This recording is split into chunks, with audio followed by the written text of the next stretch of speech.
नमस्कार सगळ्यांना. पुन्हा एकदा महालक्ष्मी टॅरो कार्ड रीडिंगमध्ये सर्वांचं स्वागत आहे. आजचा आपला विषय आहे करिअर गायडन्स.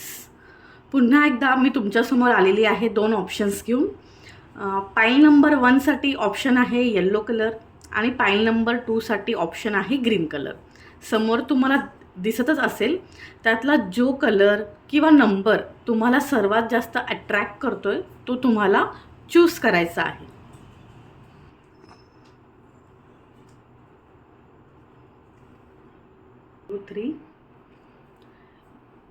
ज्यांनी पण पाईल नंबर 1 म्हणजेच येल्लो कलर चूज केला होता त्यांची आता आपण रीडिंग पाहणार आहोत. तर वेलकम पाईल नंबर 1. इथे ज्याप्रमाणे मी बघत आहे की किंग ऑफ सॉर्ड्सचा कार्ड आलेला आहे, एस ऑफ सॉर्ड आहे. सो दॅट तुम्ही जो काही करिअरबद्दल डिसिजन घेतला असेल त्यावर तुम्हाला स्टिक राहण्याची गरज आहे. तो निर्णय जर तुम्ही सतत बदलत असाल किंवा तुम्ही कोणाच्या तरी इन्फ्लुएन्समध्ये येत असाल तर तसं न करता जर तुम्हाला जॉब चेंज करायचा असेल तर त्याबद्दल तुम्हाला फर्म राहणं गरजेचं आहे. सतत निर्णय जर तुम्ही चेंज करत असाल किंवा बॅकफूट होत असाल तर ते तुम्हाला जॉब चेंजसाठी किंवा करिअरसाठी उपयुक्त ठरणार नाही. एस ऑफ सॉर्डचं कार्ड इथे आलेलं आहे. सो दॅट तुम्हाला नवीन नवीन अपॉर्च्युनिटी तर तुमच्या करिअरमध्ये येतच राहणार आहे. 2 ऑफ सॉर्ड्सचं कार्ड हे सांगत आहे की तुमची ड्युअल माइंडसेट असू शकते किंवा ॲट अ टाईम तुम्हाला 2 अपॉर्च्युनिटीज येऊ शकतात ज्यात तुम्ही कन्फ्युज्ड होऊ शकता की कोणता जॉब मी चूज करू आणि कोणता माझ्यासाठी बेनिफिशियल राहील. दोन्हीही ज्या अपॉर्च्युनिटीज तुमच्याकडे येतील जॉबसाठी त्या फायनान्शियली तुम्ही आत्ता जिथे ज्या स्टेजवर आहात त्यापेक्षा हायर लेवलच्या असू शकतात. ठीक आहे. ज्याप्रमाणे मी कार्ड्स बघत आहे त्याप्रमाणे 3 ऑफ सॉर्ड्सचं कार्ड पण लास्टमध्ये इथे प्रेझेंट आहे. So that he Naveen opportunity बाहेरची असू शकते किंवा तुम्ही जिथे कुठे राहताय तिथून लांबची असू शकते. Near about 100 to 300 kilometres. तुम्ही ह्या डिसिजनमध्ये तुमच्या आई किंवा बायको किंवा एखाद्या फिमेल फ्रेंड्सचं ओपिनियन घेऊ शकताय. जर त्यांची ते अशी जर कोणी व्यक्ती तुमच्या लाईफमध्ये आहे जी तुम्हाला गाईड करू शकते तर नक्कीच त्यांची मदत घ्या. कार्ड्स तुम्हाला हे सांगत आहे की त्यांनी दिलेलं ओपिनियन तुमच्या करिअरसाठी उपयुक्त राहील. सनचं कार्ड पण इथे अवेलेबल आहे. सो दॅट हा नवीन जो जॉब तुम्ही चूज कराल त्याच्यामध्ये खूप सारी एनर्जी असेल, खूप सारी अपॉर्च्युनिटीज असतील. तुम्हाला जसा फ्युचरमध्ये तुम्ही इमॅजिन करत आहात जॉब त्याप्रमाणे हा जॉब असू शकतो. नवीन नवीन चॅलेंजेस असतील तर ते फेस करतानाही तुम्हाला तितकीच मजा येणार आहे. इथे 8 ऑफ पेंटॅकल्सचं पण कार्ड अवेलेबल आहे. सो दॅट तुमचे स्किल्स अजून ह्या जॉबमध्ये डेव्हलप होतील, तुम्ही अजून प्रोफेशनल व्हाल किंवा तुमचे स्किल्स हे अजून हायर लेवलला जाऊन पोचतील. 4 ऑफ वॉन्ड्सचं कार्ड इथे आहे. सो दॅट ते असं सांगत आहे की हा जॉब करत असतानाच तुमच्याकडे सेलिब्रेशनचे सुद्धा योग येणार आहेत. सो दॅट हे सेलिब्रेशन तुमच्या करिअरमध्ये तुम्ही जे काही अचीव केलं त्याबद्दल असेल किंवा ऑफिसमध्ये एखादं अवॉर्ड फंक्शन ऑर्गनाईज केलेलं असेल मॅनेजमेंट टीमने किंवा तुम्ही जे काही आत्तापर्यंत कॉन्ट्रीब्यूट केलं आहे कंपनीसाठी त्याबद्दल तुम्हाला रिवॉर्ड भेटत असेल. पण मात्र फंक्शन तर होणार आहे करिअरमध्ये, तुम्हाला एखादा रिवॉर्ड अवॉर्ड भेटू शकतो. ठीक आहे. अगेन जर तुम्ही ती अपॉर्च्युनिटी ॲक्सेप्ट करताय तर तुम्हाला पुन्हा नवीन अपॉर्च्युनिटी येण्याचेही चान्सेस आहे. 2 जॉब्स मी इथं बघत आहेत ज्याच्यामध्ये हाय सॅलरी पॅकेज इन्क्लुडेड आहे. अदर सिटीचा जॉब आहे, एन्थुॲझम आहे. पुन्हा एकदा मी सांगेल की चूज करताना तुम्ही तुमच्या वाईफ किंवा फिमेल फ्रेंडचं ओपिनियन घेऊ शकताय जे तुम्हाला गाईड करतील आणि तुमच्यासाठी बेनिफिशियल राहील. सेकंड लास्टचे 2 गायडन्स कार्ड जे घेतले त्यात असं दिसत आहेत की ग्रीडी होऊन म्हणजेच काय की तुम्ही जास्त लालचमध्ये येऊन निर्णय घेऊ नका. फक्त पैसा बघून सॅलरी पॅकेज बघून ठरवू नका. अदर गोष्टी कन्सिडर करून जर तुम्ही जॉब चूज करताय तर तो तुमच्यासाठी नक्कीच फायदेमंद राहील. लास्टचं जे कार्ड आहे ते दाखवत आहे 10 ऑफ सॉर्ड्स किंवा 8 ऑफ सॉर्ड्सचं सॉरी, ज्यामध्ये असं दिसत आहे की ब्लाइंड फोल्ड आहे ती लेडी. सो दॅट इतकं तुम्ही त्याचा ओव्हर थिंकिंग करू नका किंवा जे काही अपॉर्च्युनिटीज तुम्हाला ॲप्रोच होत आहे त्याचं तुम्ही शांतपणे विचार करून डिसिजन घ्या.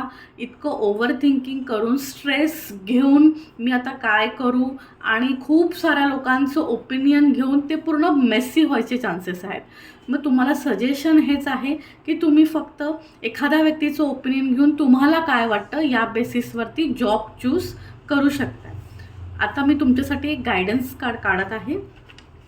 तुमच्यासाठी गायडन्स कार्ड आलेलं आहे द सनचं. ते तुम्हाला असं सांगत आहे की तुम्हाला सूर्यनमस्कार करण्याची गरज आहे किंवा तुम्ही सूर्याला पाणीही देऊ शकता. रेड कलर जितका तुम्ही वापराल किंवा नसेल तुमच्याकडे रेड कलरचं काही तर तुम्ही नॅपकिन पण यूज करू शकता. थँक्यू. वेलकम पाईल नंबर 2. ज्यांनी पण ग्रीन कलर चूज केला होता और नंबर 2 चूज केला होता त्यांची आता आपण प्रेडिक्शन्स किंवा गायडन्स बघत आहोत. पाईल नंबर 2 साठी फर्स्ट कार्ड आलेला आहे हर्मिटचं. सो दॅट ते असं सांगत आहे की तुम्ही न्यू जॉब अपॉर्च्युनिटी घेताना तुम्हाला गायडन्स लागणार आहे किंवा ती अपॉर्च्युनिटी तुमच्या अगदी जवळ असेल पण तुम्हाला दिसणार नाही किंवा ग्रॅप्स करताना तुम्हाला काहीतरी अडथळे येऊ शकतात. 10 ऑफ पेंटाकल्सचं कार्ड देखील इथे अवेलेबल आहे. सो दॅट ते असं सांगत आहे की ही अपॉर्च्युनिटीसुद्धा हाय पॅकेजची असू शकते. तुम्ही ज्या लास्ट सॅलरीवरती काम करत आहात त्यापेक्षा जास्त हाईक तुम्ही घेऊ शकताय. 2 ऑफ पेंटॅकल्स पण कार्ड इथे थर्ड अवेलेबल आहे. यामध्ये असं सांगण्यात येत आहे की तुम्हाला पर्सनल आणि प्रोफेशनल लाईफमध्ये बॅलेन्स आणण्याची गरज आहे. जर ते बॅलेन्स करताना मे बी तुमची तारेवरची कसरत होऊ शकते. पर्सनल गोष्टी प्रोफेशनली मिक्स झाल्या तर तिथेही डिस्टर्बन्स राहतो. सो तुम्हाला कार्डकडून हाच गायडन्स आहे की तुमची पर्सनल आणि प्रोफेशनल लाईफ बॅलेन्स करा. हाय प्रेस्टिजचं कार्ड इथे अवेलेबल झालेलं आहे. तर ते असं सांगत आहे ही जी अपॉर्च्युनिटी जेव्हा कधी तुमच्याकडे रिसीव्ह होईल तेव्हा तुम्हाला ती सिक्रेटिव्ह ठेवायची आहे. जास्त लोकांमध्ये तुम्हाला ती शेअर करायची नाही आहे किंवा कोणाशी डिस्कस करायची नाही आहे. तुम्ही तुमच्या इंट्युशन पॉवरनी किंवा तुमच्या थॉट्सनी तुम्हाला काय वाटतं त्याप्रमाणे तुम्हाला तो निर्णय घ्यायचा आहे. जास्त लोकांना तुम्ही सांगाल तर त्याच्यामध्ये निगेटिव्हिटी अट्रॅक्ट होईल आणि ज्या गोष्टी घडणार आहेत त्या घडणार नाही. द वर्ल्ड कार्ड इथे अवेलेबल आहे. द वर्ल्ड कार्ड हेच सांगतं की ही जी अपॉर्च्युनिटी तुमच्याकडे येणार आहे ना जॉबसाठी ही अपॉर्च्युनिटी तेव्हाच तुम्हाला आली आहे कारण तुमचे काहीतरी ब्लेसिंग्स आहेत. मागच्या जन्मातले म्हणा ह्या जन्मातले म्हणा तुम्ही जे काही चांगली कामं केलीत पुण्य कामं केलीत त्याच्यामुळेच ही अपॉर्च्युनिटी तुमच्यापर्यंत येणार आहे. ठीक आहे. इथे 6 ऑफ कप्सची एनर्जी आहे. तर मी जॉब बाबतीत हे सांगेल की ही अपॉर्च्युनिटी मे बी तुम्हाला तुमच्या रिलेटिव्स किंवा रेफरन्स थ्रूच येणार आहे. असं नाही आहे की तुम्हाला अप्लाय करावं लागेल. अचानक तुम्ही असं कोणाच्या तरी नजरेत येऊ शकता फॅमिली फ्रेंड्सच्या की बाबा हां अशी अशी व्यक्ती आहे जी सेम फील्डला बिलॉंग करते. तुमच्या ओळखीच्या रेफरन्सनीच तुम्हाला ही अपॉर्च्युनिटी रिसीव्ह होऊ शकते. 10 ऑफ वॉन्ड्सचं कार्ड आहे जे सांगत आहे की जेव्हा अपॉर्च्युनिटी रिसीव्ह होईल तेव्हा मे बी तुम्ही बर्डन फील कराल. ते कारण बट ऑब्वियस आहे जेव्हा एवढा मोठा लाईफचा डिसिजन घ्यायचा आहे तर माणसाला स्ट्रेस येणं स्वाभाविक आहे. पण तुम्हाला चिंता करायची काहीही गरज नाही आहे. ती अपॉर्च्युनिटी तुम्हाला रिसीव्हच यासाठी झालेली आहे कारण ती तुमच्यासाठीच आहे. 9 ऑफ पेंटॅकल्सचं कार्ड आहे. एस ऑफ पेंटॅकल्सचं कार्ड आहे. 6 ऑफ पेंटॅकल्सचं कार्ड आहे. टोटल इथे 5 पेंटॅकल्सचे कार्ड आहेत. सो दॅट ह्या रीडिंगमध्ये जास्त पैसा आहे. ह्या पाईलमध्ये ना जास्त मी बघत आहे की हायर सॅलरी पॅकेज मला दिसत आहे. ठीक आहे. तर त्याही तुमच्या ब्लेसिंग्स आहेत. Pile number 2 S of pentacle पुन्हा तेच सांगत आहे की तुम्हाला जरी तुम्ही ती अपॉर्च्युनिटी ग्रॅप्स केली तर परत एकदा तुमच्याकडे आणि अपॉर्च्युनिटीज येतच राहणार. 6 ऑफ पेंटॅकल्सनी तुम्हाला युनिवर्स गाईड करू पाहत आहे की तुम्ही जरी त्या अपॉर्च्युनिटीज तुम्हाला रिसीव्ह झाल्या तरी तुम्ही जे काम करत आहात ते करायला विसरू नका. तुमच्यामधला थोडासा वाटा तुम्ही गोरगरिबांमध्ये नक्कीच वाटा. जे नीडी लोक आहेत त्यांना नक्कीच मदत करा. जशी तुमच्यापर्यंत एक चांगली अपॉर्च्युनिटी आली तशी दुसऱ्यांनाही गरज असते याचं भान ठेवा.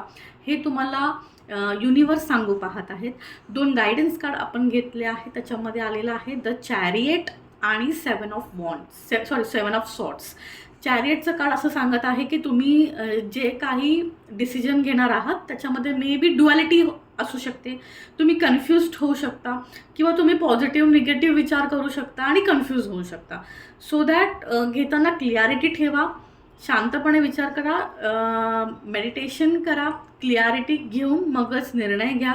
आणि 7 ऑफ सॉर्ड्स कार्ड हे सांगत आहे की ही ऑपॉर्च्युनिटी तुम्हाला तुमच्याच रिलेटिव्हकडून जरी येणार असली तरी आपल्याच लोकांकडून फसगत होण्याचे चान्सेससुद्धा आहेत.